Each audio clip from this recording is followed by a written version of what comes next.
तो ब्लड जो होता है उसके दो हिस्से हम लोग कर लेते हैं। तो दो हिस्सों में कौन कौन से हैं? एक हिस्सा है प्लाज्मा जो कि येलो कलर का होता है, और उसके बाद आते हैं कुछ खास तरीके के सेल्स होते हैं। वेसल्स में दो चीज़ें हो जाती हैं, यानी दो तरह के वेसल्स हैं। एक आर्टरी होता है और एक होता है वेन्स। ठीक है। हार्ट में यहाँ पे 4 चैम्बर होते हैं, 2 अपर चैम्बर होते हैं, यानी कि 2 अपर चैम्बर।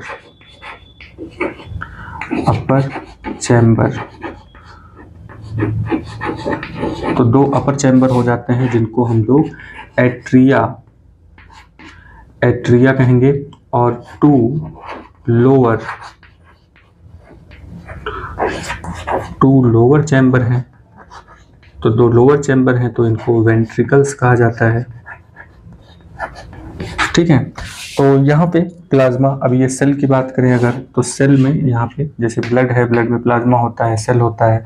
तो सेल यहाँ पे 3 तरीके के हैं। एक है आरबीसी, दूसरा है डब्ल्यूबीसी, और तीसरा होता है प्लेटलेट्स। ठीक है, तीसरे नंबर पे आता है प्लेटलेट्स। तो अभी तक जो है इतनी सारी चीज़ों के बारे में बात हुई है, और नेक्स्ट पार्ट में यानी कि नेक्स्ट क्लास में हम लोग बात करेंगे एक्सक्रीटरी सिस्टम के बारे में, और प्लांट में ट्रांसपोर्ट सिस्टम के बारे में बात होगी। अभी हम लोगों ने ह्यूमन में सर्कुलेटरी सिस्टम या ट्रांसपोर्ट सिस्टम के बारे में बात कर चुके हैं।